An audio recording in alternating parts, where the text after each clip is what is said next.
Howdy y'all, welcome to the 6th video in this series about the different pilot certificates. If you haven't watched the first 5 videos, I highly recommend you go back and watch those as well. Make sure you subscribe so you can get the notifications every time that I upload a new video. But in this video, I'm going to be talking about the Airline Transport Pilot Certificate. This Airline Transport Pilot Certificate is the doctorate of flying.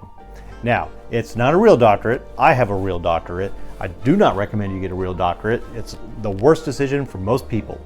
But the ATP, you absolutely 100% want to get if you want to be a professional pilot. So, what is the Airline Transport Pilot Certificate?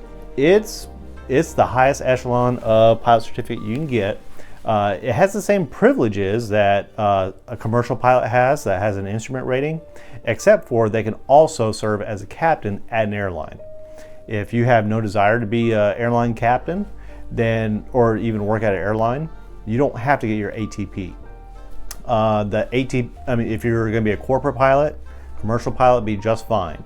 But most of them do get their ATP. It's just kind of the nature of things, and you know, it really is like a step up. Now, how do you get your ATP? Most people, you're going to get it when you do a check ride for your for the jet that you're learning to fly.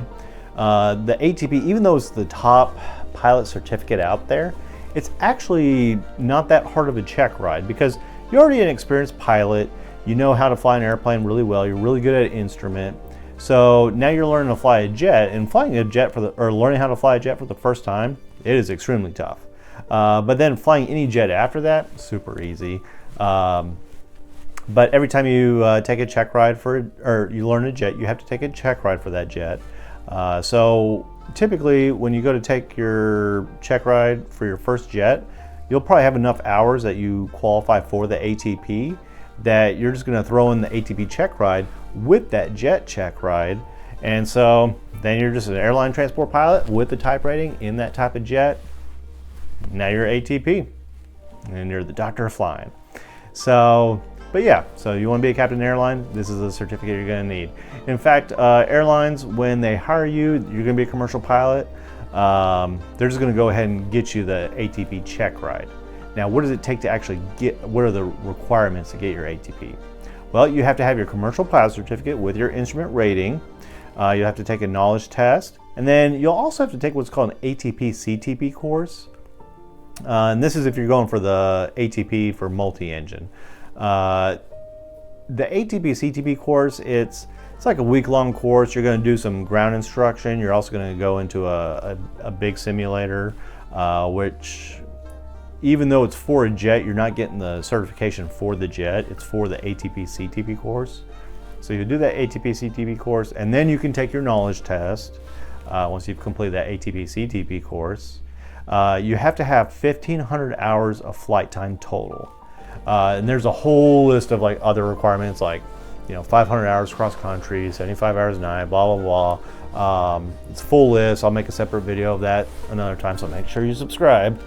But once you meet that 1,500 hours requirement, you're 23 years old, you have to have good moral character. Once you meet all those requirements, then you can take your check ride and be able to call yourself Doctor of Flying.